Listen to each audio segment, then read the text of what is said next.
Hello and welcome to Daily Reflection with Aneel Aranha. Today is the 10th of November, 2020. We're going to reflect on Luke 17, 7 to 10. A short one, listen.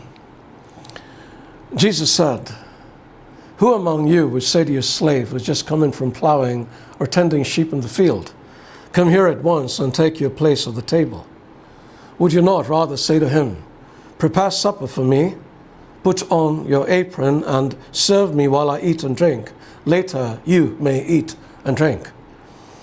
Do you thank the slave for doing what was commanded? So you also, when you have done all that you were ordered to do, say, 'We are worthless slaves. We have done only what we ought to have done.'" The Gospel of the Lord.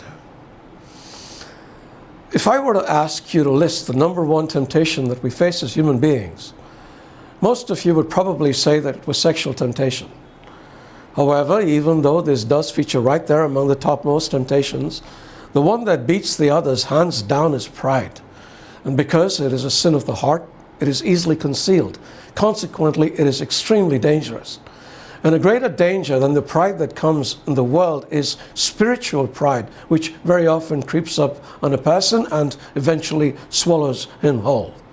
Then he becomes deaf to everything but the arrogant voice in his head that keeps puffing him up. How does this happen?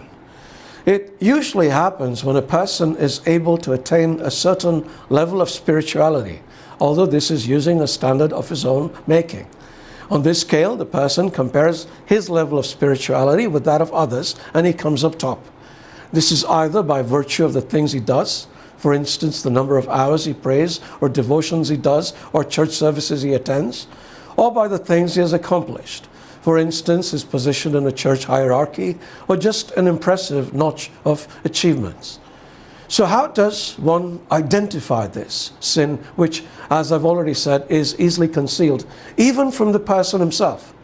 Well, there are 7 common signs. 1, we indulge in fault finding. We can't see our own failings, but we notice every fault in others. 2, we become attention seekers. We want to be recognized by others for everything we do and feel deeply offended if we aren't given recognition. 3, we become superficial. We are very careful not to commit sins that can be observed by others, but very lackadaisical about sins nobody can see.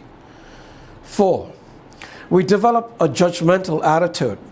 Prideful people are often very quick to judge others and very harsh with their verdicts. There is rarely mercy shown when somebody commits a blunder.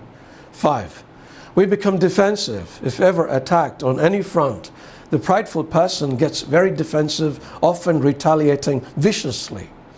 6, there is great presumptuousness, especially before God. Prideful people approach God almost like he's their equal, forgetting who he really is. So, what's the antidote? There are many, but we find a powerful one contained in this little parable that Jesus told today.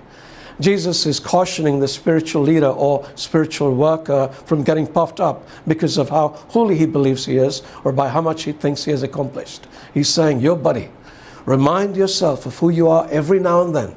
You're doing nothing more than a worthless slave who's just doing what he should be doing." And this is the 7th sign. A truly spiritual person won't mind thinking of himself as a worthless servant. The prideful person will take great offense. Something for all of us to think about today, yeah? God bless you.